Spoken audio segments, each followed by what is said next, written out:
there are a couple of things that I should point out about talking about dogs in hunting pictures from this period from several centuries ago.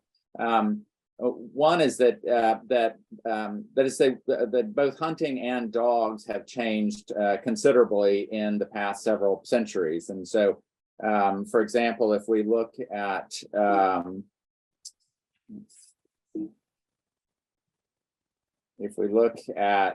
a print from a very large painting that was made at the beginning of the 19th century. This is a print by John Scott after Philip Reinagle called Breaking Cover. It was in the collection of Colonel Thomas Thornton, and I'll come back to him eventually. And I wrote an essay on Colonel Thornton, and I briefly described this painting, or rather this print after the painting.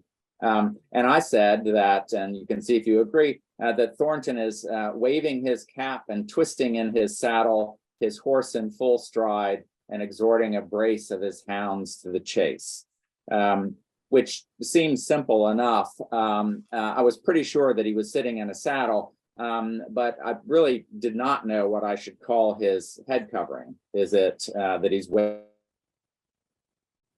around in his hand? Is it a hat? Is it a cap? Is it a helmet? Or is there some esoteric technical term that only turn of the 19th century British sportsmen might have known? And I finally settled on cap, and so far I haven't been corrected. But certainly, if you have another term for it, do let me know. And then, if we think of dogs themselves,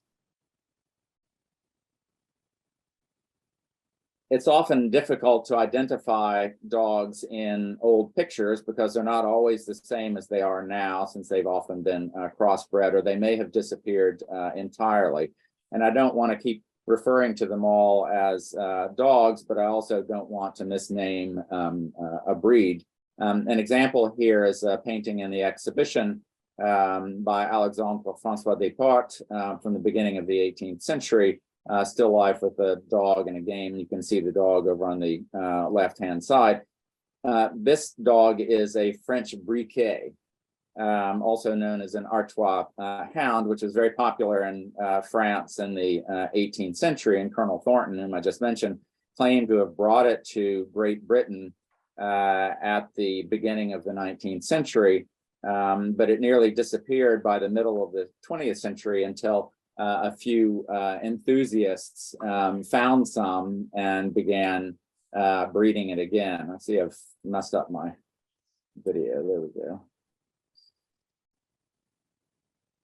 And we can see from Thornton's book, and I'll come back to that, a book that he published, there's a representation of this French briquet. So we can identify some of these things, some of these dogs that way. And occasionally also we have representations of them where they're labeled. This is a print that is in the exhibition, but it's an early proof stage, which is to say that it hasn't been quite finished yet. An inscription was added later in which the kind of the dog was identified as a Braque de Bourbonnais. And so we're able to identify that kind of dog. And then there are also illustrated books from the period, and I'm showing you one here called The Sportsman's Cabinet, which was written by William Taplin and published in a couple of volumes. It was published at the beginning of the 19th century, and it explains in the subtitle, which is not on this title page, but on a subsequent page, the contents of the book. And it's actually quite an elaborate, well-illustrated book. It says a correct delineation of the various dogs used in the sports of the field, including the canine race in general, consisting of a series of engravings of every distinct breed from original paintings taken from life. And so something like this could be quite useful to us. Here's an engraving of the English Water Spaniel, which is a breed that has subsequently disappeared. Taplin's book also includes, as the subtitle further proclaims, a scientific disquisition on distemper, canine madness, and the hydrophobia by a veteran sportsman. And this put me in mind of the time that I was bitten by a pampered Park Avenue pooch in New York. As I was walking down the street, a taxi pulled up, and a young woman, well-dressed, stepped out with two tiny dogs on leashes, and one of them immediately leapt up. It was so tiny, it leapt up and sank its teeth into my calf, going through my trousers and into my calf.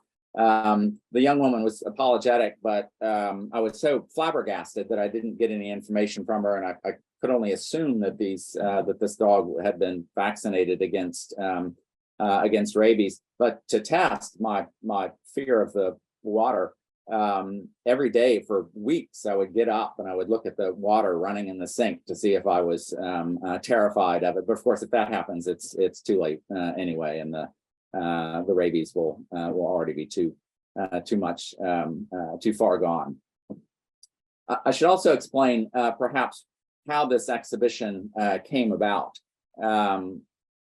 Years ago, I was in Albany, Texas, where I was visiting the Old Jail Art Center, which is a lovely place, and I recommend it to anyone. It's a bit west of Fort Worth, and we had sent a little exhibition of Venetian paintings there. And I was staying in the Albany Motor Inn, where one stays when one is in Albany, Texas. And I noticed a sign on the mirror that said "Extra housekeeping charge for game cleaned in the room."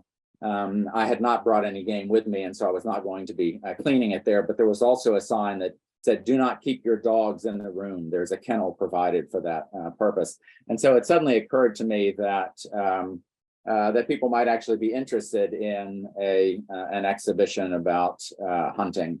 And in fact, I realized that we already had 5 paintings in our collection that would contribute to such an exhibition, and they're now in orange.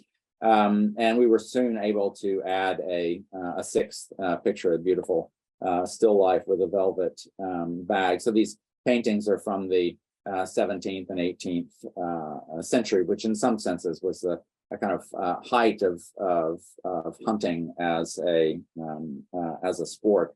And so then we set about building an exhibition by acquiring prints and illustrated books, of which there is absolutely no shortage, because hunting was a very popular sport among an elite class, who were also those who were inclined to acquire books and prints as well as paintings on the subject.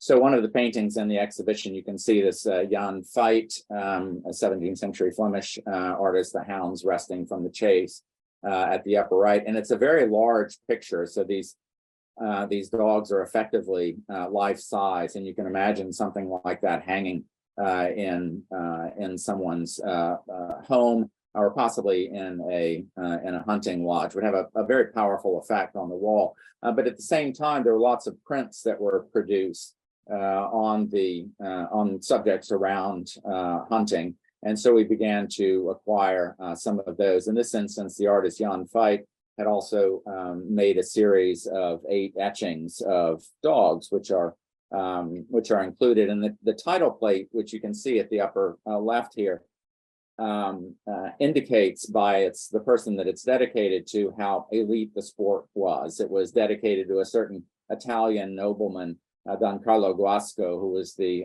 Marchese of Solerio. He was a commander in the Order of Santiago. He was a member of the War Council of King Philip IV of Alsace. Jan Veit, the artist, was Flemish, but he had spent some time in Italy and elsewhere in Europe. And so these kinds of images were meant to appeal to those who might participate in the sport. And if we look at one of these in particular, it shows these dogs among these classical ruins which are kind of an image of a leitmotif, if you will, the classical ruins that shows up in all kinds of different pictures. But it suggests a certain kind of antiquarian interest, a certain kind of humanist interest on the part of the dedicatee. And so there's not always a huge distance between the sportsman, for example, who would be interested in hunting, and the intellectuals or the humanists or those who had pretensions to that as well, those who might have had some interest in classical antiquity. Oh, I should also mention, just in passing, where my long subtitle comes from. It's from a book published in 1781 by a certain Peter Beckford called Thoughts Upon Hunting. And I just like the way he described the dog. He said that useful, that honest, that faithful, that disinterested, that entertaining animal. And to some extent, it's pretty much of what we still find attractive about dogs. Well, dogs were represented in all sorts of different ways in the 17th and 18th centuries, not always as hunting animals. There's a painting here on the left by Franz von Mieris from 1680 that's in the collection of the Sarah Campbell Blaffer Foundation in Houston. And it's probably hard to spot, but in fact, there is a little tiny dog in the crook of the arm of the woman who is standing up and reading the letter. It's a little King Charles Spaniel, which was a popular breed then, as it is now. So there were these lap dogs, these pets, which were quite common in the period, and they suggested, particularly in a painting like this, again, a certain kind of elite status. But if we go back and look at the print of the Braque de Bourbonnais on the right, you can also see that that hunting dogs could be portrayed with a certain kind of tenderness as well. And hunters seem to establish a special bond with some of their dogs, or at least they like to portray themselves as having some kind of special bond with their dogs, having this mutual affection. On the left, there's an etching which is in the exhibition of a hunt beater, that is to say, one of those who would be helping the hunters in flushing out the game, sitting, relaxing with the various kinds of dogs who would might be involved in the hunt. And then on the right, a portrait of a gentleman by Jean-Marc Natier from 1727, which is in the exhibition. It's not unusual for someone to have himself, less often herself, but occasionally, but it's not unusual for someone to have himself portrayed as a hunter, and very often with his dog. In this instance, the dog sort of virtually in his lap and looking up to him with a certain kind of affection.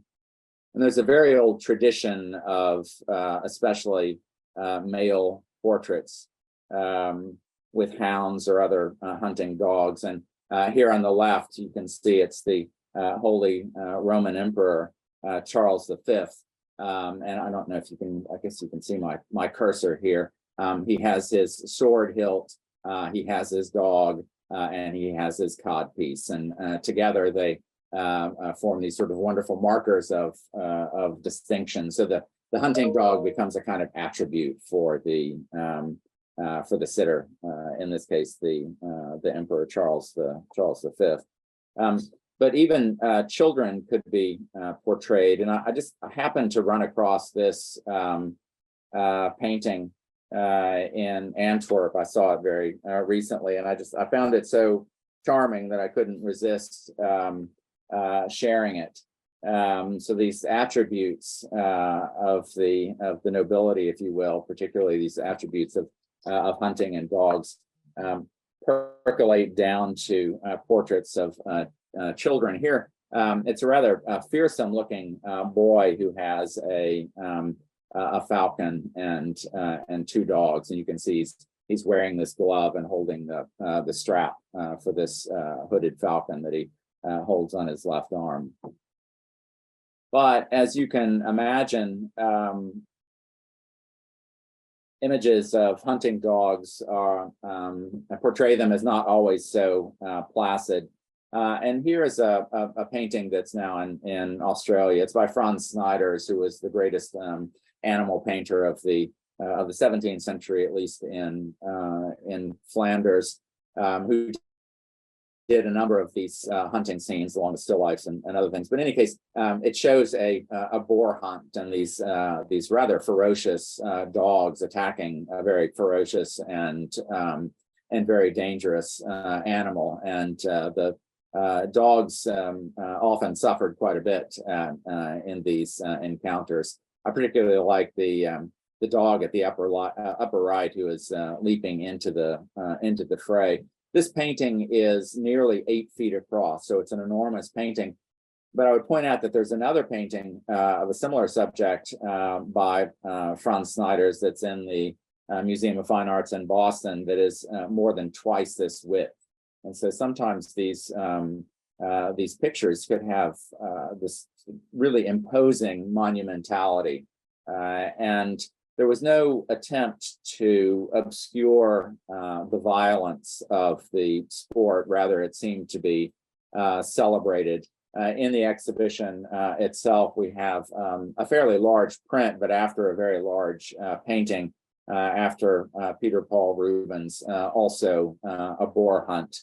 And you can see the dogs. It's a little bit difficult to make out here, but there are dogs here in the lower left, engaging this boar along with a lot of other people and other dog here. And you can see how terrified the fellow who is directly, one of the fellows who's directly engaging the boar is. And the inscription on the bottom of the print, which is in Latin, might be translated as more or less as, "The dogs are released, the swords are drawn, and the spears are thrown. An insatiable, gnashing wild boar, unless you destroy it, it will destroy you."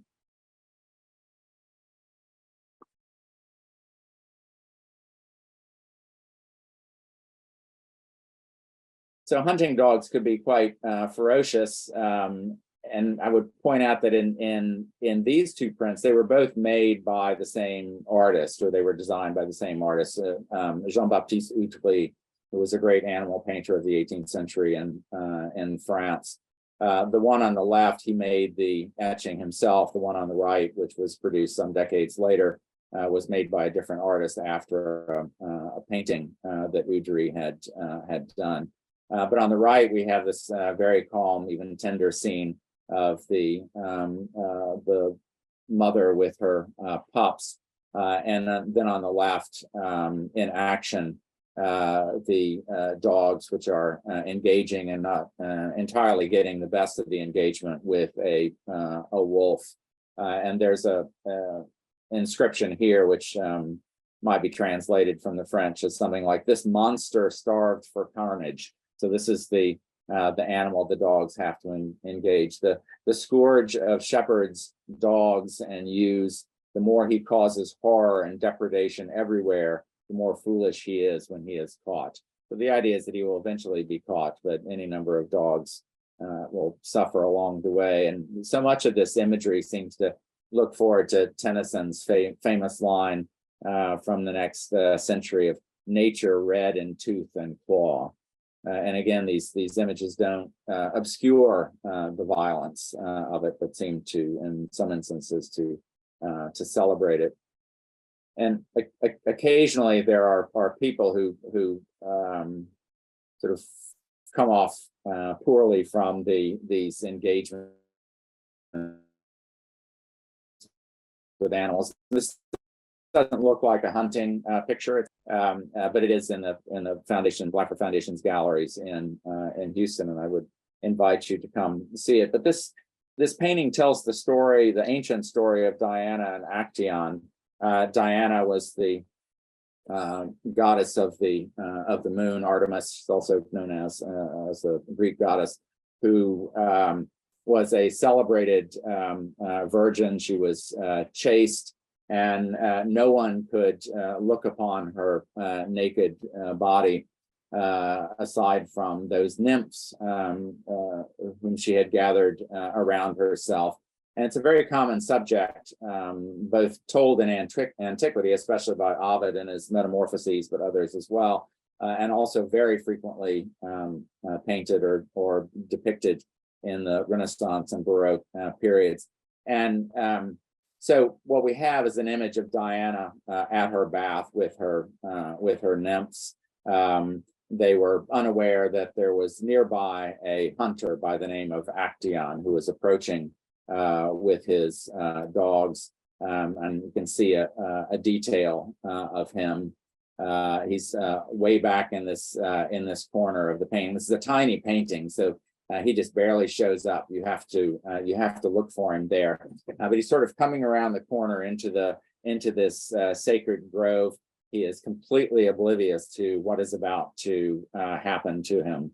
But he stumbles upon Diana and her naked nymphs, and everyone is shocked and disturbed.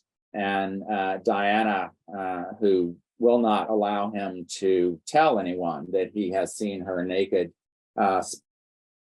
splashes water on him, at least in Ovid's telling. And when she does, she says, try and tell now what you have seen. And he can't, because he begins to turn into a stag.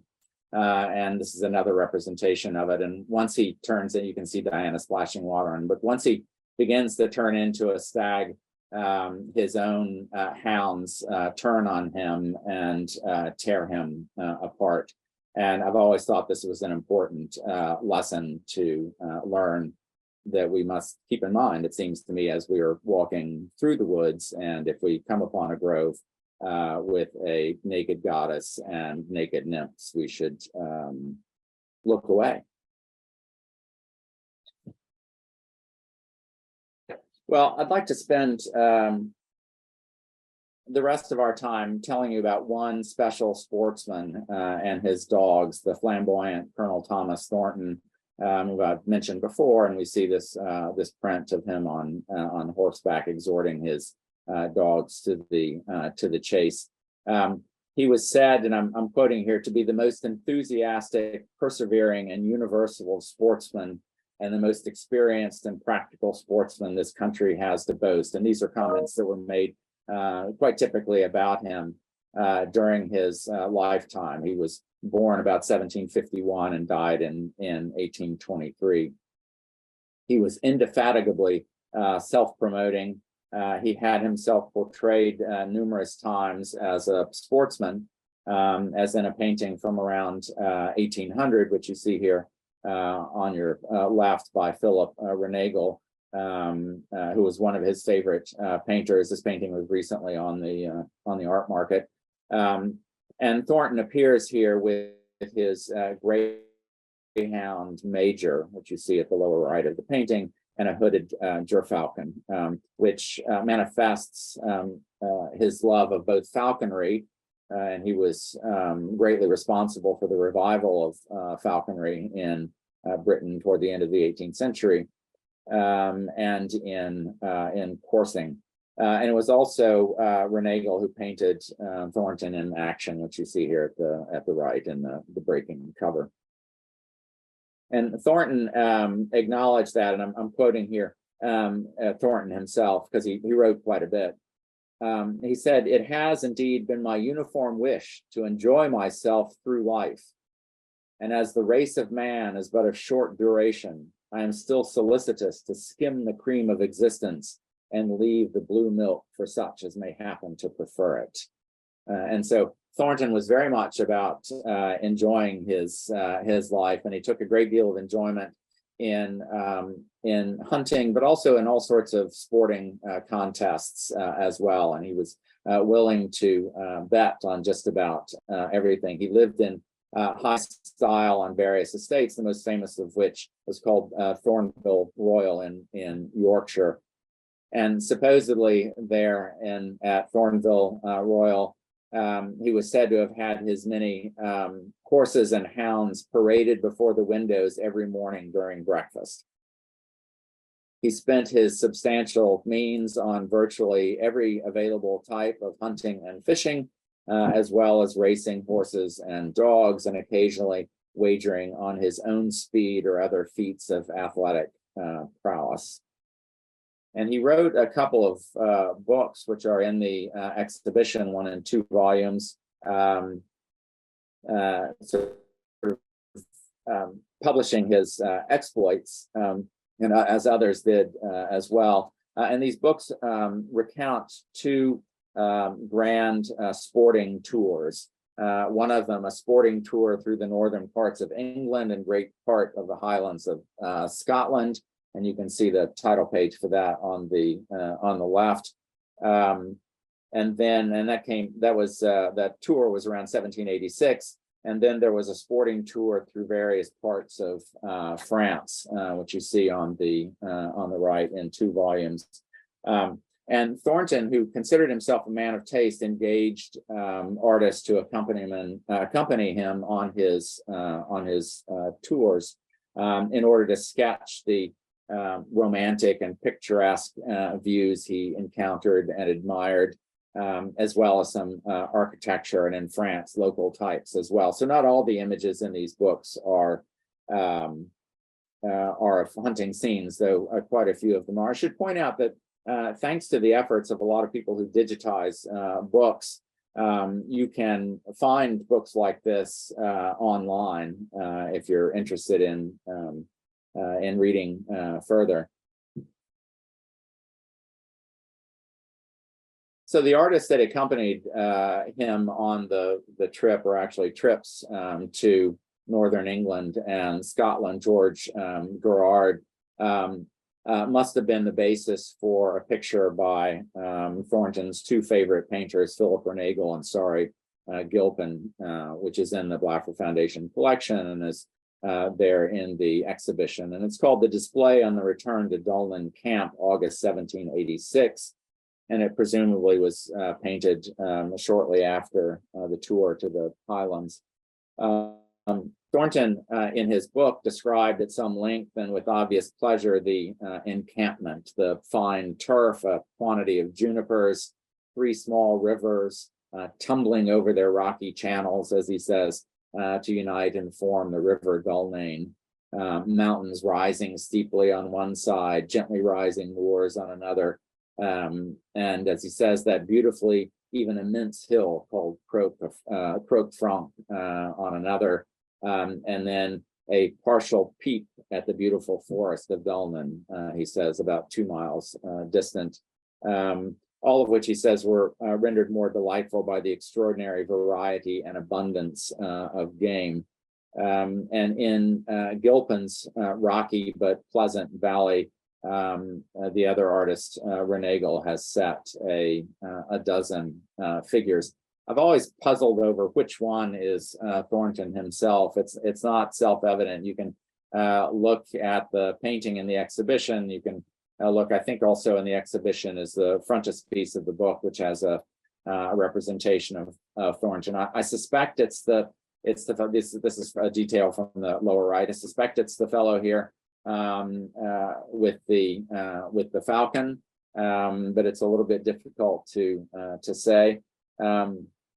He's there with several of his companions. Some have been hunting, others fishing, and then there are a number of servants. And there's just about the sort of remnants of just about every kind of blood sport imaginable in the foreground.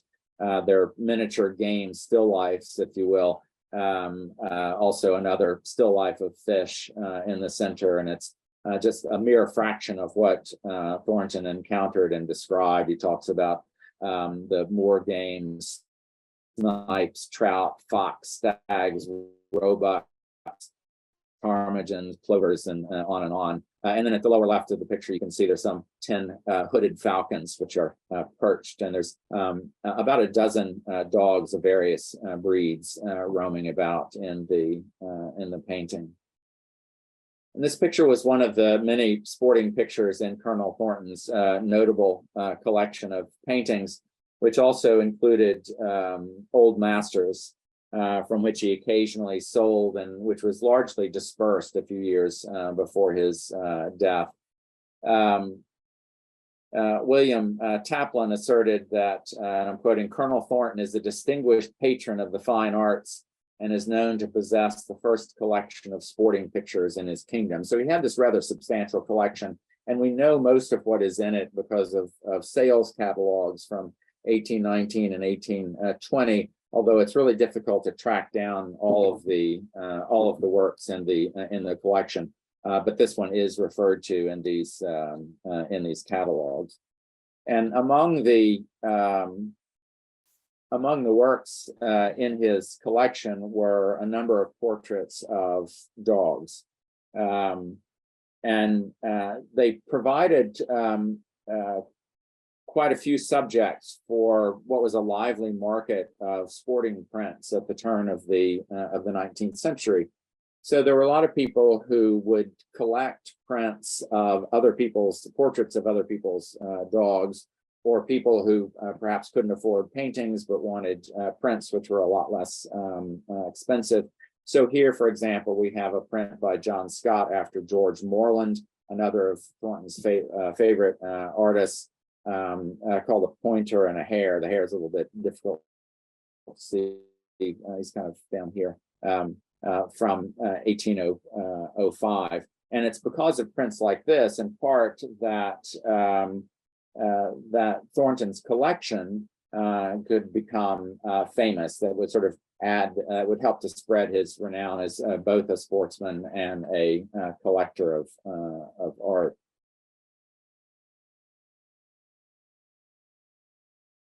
John Scott also etched a pair of grand prints after Thornton's paintings, The Breaking Cover, that we've seen a couple of times now after Philip Nagel, with its portrait of Thornton himself, and also one called The Death of the Fox after Saury Gilpin. And Gilpin was one of the painters who did the large picture that's in the exhibition. This in 1817, the painting on which this print is based was called one of the two noblest sporting pictures now extant. It was his most renowned painting, Thornton's most renowned painting. It was exhibited at the Royal Academy in 1793, and it was some 8.5 feet tall by over 12 feet wide.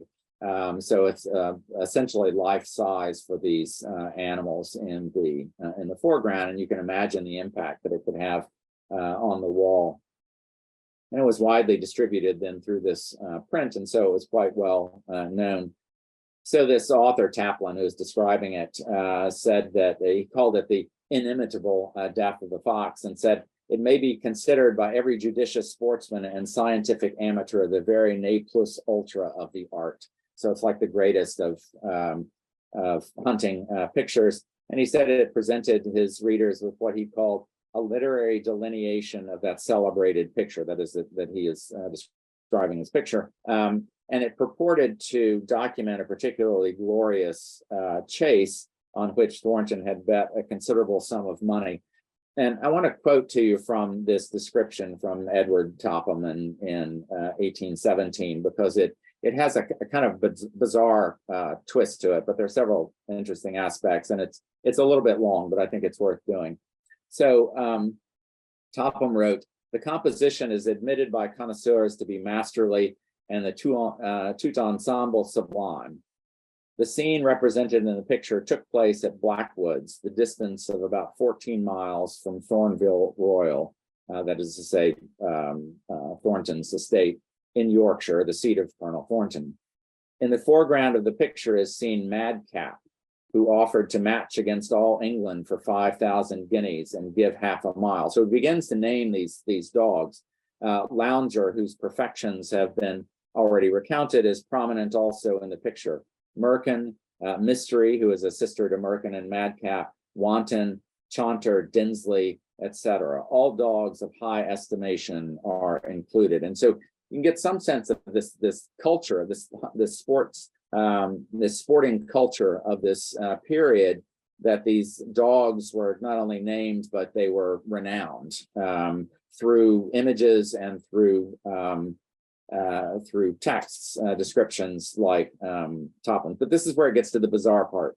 So Topham says, so great was the attention paid to the minutiae in the delineation of nature that some of the dogs were actually killed and pinioned down in the very position in which they appear, in order that the artist might perfect his work, as it was impossible to place dogs alive in those difficult positions for a length of time sufficient for the purpose.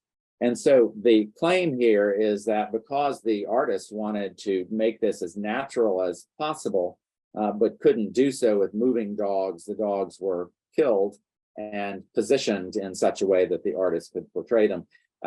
It sounds absurd, sort of mind-boggling, but in an appendix to one of his books, when Thornton was boasting that the area around his estate provided the best fox hunting in England and the foxes there were particularly game, Thornton offered a similar account of the bet that brought this chase about, the hunt and the painting, and he included the assertion that some dogs, although we can hardly imagine that they were his prize dogs, which have been named here, were killed and affixed in place, as Thornton said, to enable the artist to give the greater perfection to his work, which seems to me to be sort of taking this idea of pictorial naturalism to a somewhat paradoxical extreme.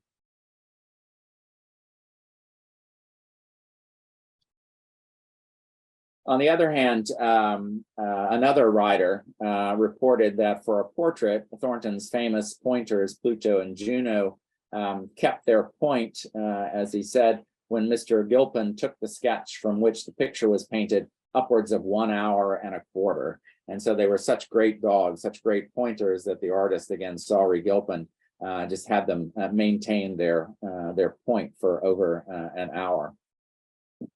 When Thornton talked about at length about training dogs, he could matter-of-factly state that, and I'm quoting here, "It is well known that perhaps no sportsman in England has bestowed more attention on it than he, and he was equally famous as a breeder." As I said, he was rather self-promoting, but he owned hundreds of dogs, and many of them were renowned by name, like those listed by Topham in the Death of the Fox. And Thornton had several of them, such as Pluto and Juno, here drawn or painted, especially by his favorite artists, Gilpin and Renegal. And again, the production of these prints suggests an interest well beyond Thornton's private circle. Thornton's pointer Dash, who had also been portrayed by Gilpin and then rendered in a large print in 1788, was also celebrated by a writer who called him by far the best pointer that perhaps was ever bred, and he ranged upon the moors with extraordinary style. And it was reported that Thornton sold the dog to Sir Richard Simons for, and it's a rather complicated exchange. So he sold the dog, and I'm quoting here, for 160 pounds worth of champagne and Burgundy, which had been bought at the French ambassador's sale, as well as a hogshead of claret, an elegant gun, and another pointer. So Thornton was quite the negotiator and bargainer in trading his dogs. And elsewhere, he was called, in all probability, 3 parts foxhound, which attests as well to Thornton's reputation as an ambitious and thoughtful crossbreeder of dogs. And he's shown here in this classic profile pose with 4 paws on the ground, which derives from ancient animal gems. So it's a type of portrayal of dog that goes all the way back to antiquity. Representations of Thornton's dogs were not limited to paintings and prints. The exhibition includes a silver gilt foxhead snuff box, which is inscribed on the outside of the lid, presented by Colonel Thornton to Major Wheatley, 1809. I don't know more about this Major Wheatley, but inside there's another inscription that tells us a bit about what else is portrayed here, a dog, this beagle. There's a T for Thornton on his side. I don't think it was actually branded on his flank, but it might have been, with the inscription, "A leading hound at 15 years old, Merriman." One of the writers of the period said of him, "This celebrated dog is sire of a pack which exceeds all others for symmetry, bottom, and pace." So Colonel Thornton clearly prided himself on the care he took of his dogs, recognizing at the very least that, and I'm quoting him here, "the great pleasure and elegance of shooting depends on the good order in which dogs are kept." And he could be highly critical of those owners who did not meet his own exacting standards. He describes some rather bedraggled Scottish sportsmen accompanied by what he says was a brace of half-starved mongrel greyhounds, 4 or 5 couple of still worse fed hounds, and a couple of or more of lame but savage bandy-legged terriers. One half at least of these quadrupeds are eaten up with the mange, of which they must cure themselves, so little attention is paid to them. This is something that Thornton would have a great deal of contempt for, since he was so proud of his own dogs and the care that he took for them. But his own attitude toward dogs was his own dogs was rather more practical than sentimental. And so he could describe a dog as, for example, being very good, but also a lot of trouble. He readily gave them as gifts, or sold them, or as we saw, traded for them. But he also cared for them in more than one sense of the word. There's one story that he tells when he had been to Scotland. He had heard that there was a rapid high falls near Loch Ness that no Englishman had ever crossed. So he naturally determined to do it himself, regardless of the consequences, he said. So he went there with a friend, and he found a rough fir tree that had been laid across what he called this dreadful chasm.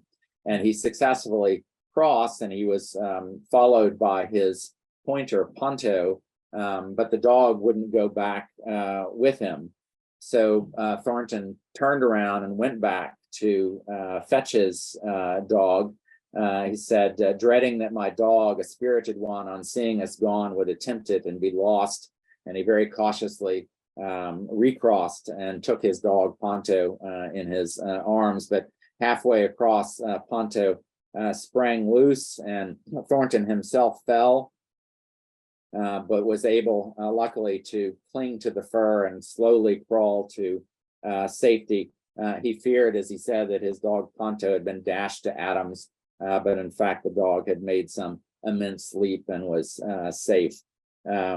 And Thornton later discovered that the pass, which was deemed unsafe, had not been used in a considerable time, and he referred to it himself as a more foolish attempt was never made in his trying to cross it. But this is just a sort of adventurer, I suppose, that he was. But also, the story suggests a certain care for his dogs that he had.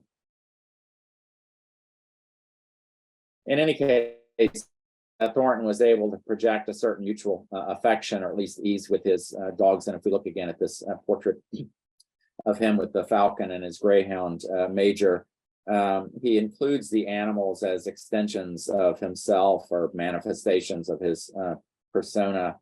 The dog Major was called a dog of very great celebrity, and the father of Colonel Thornton's present breed of greyhounds. And so this was an important dog to him. It's a very beautiful greyhound. And he said that even at 8 years of age, Thornton did that this dog had more speed than anyone else. And Major is not quite in Thornton's lap, as we saw with the portrait, excuse me, by Nattier. But on the other hand, he stays close to him. He looks up to him comfortably. Renegal also painted a standing portrait of Major, and you can see the engraving after that, again by John Scott. in the book, The Sportsman's Cabinet, which is in the exhibition. And just one more image here, which is in Thornton's book, A Sporting Tour Through Various Parts of France. It's a strangely sort of homey scene that he includes, even though he has been in France. This is a representation of his library at Thornville Royal in Yorkshire. And it's toward the end of this book of his adventures in France. The contents of the library included hundreds of volumes, as well as an extraordinary painting of the Church of St. Peter's on a cobweb. So it's sort of odds and ends that people would collect at the time. And there were also, as a description says, curious weather glasses, a number of stuffed birds, some animals, reptiles, curious china, magnets, an electrical machine, conductor and apparatus, targets, Indian bows and arrows, a weighing machine, and so on and so on. But what I draw your attention to here is at the sort of lower left, curled in front of the fireplace, made comfortable, we can think, by his owner after years of vigorous service, is an old hound. And I thank you all for your attention.